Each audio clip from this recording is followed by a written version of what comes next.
Have you ever felt guilty about the privileges that you've been given? I thought that I was the only person who felt insecure about my privileges and not feeling like I'm doing enough with what I've been given. But having spoken to other people, I realised that this isn't necessarily the case. This reminded me of the parable of the talents. So in this video, I'll be explaining the parable of the talents and how it relates to my own personal life. If you want to learn more about how to integrate Christian wisdom into your everyday life, feel free to hit the like and subscribe buttons down below.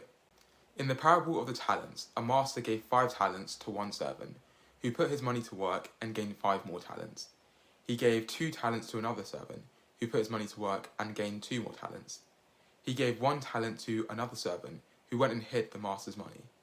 The master commended the first 2 servants who doubled their money, the ones which had 5 and 2 talents respectively, but condemned the servant who hid their 1 talent, and gave it to the servant who now had 10 talents. The message of this parable is to use whatever gifts that you've been given, no matter how big or small, to serve God. This Jesus parable revealed one of my deepest insecurities.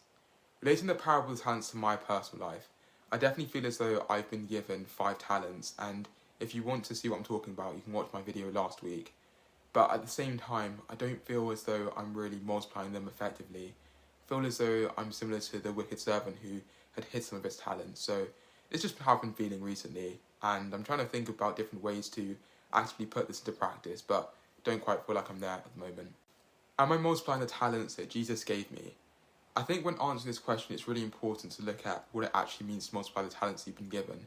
Because I do think that personally, I've looked at this from too much of a worldly perspective and not a kingdom lens. So for example, multiplying my talents in a way that the world seems is very impressive compared to what God actually wants of me. What will you do with the talents that you've been given?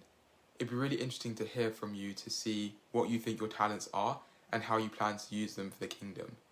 If you want to drop this in the comment section down below, feel free to do so. Thank you so much for watching this video, and I really hope to see you next time.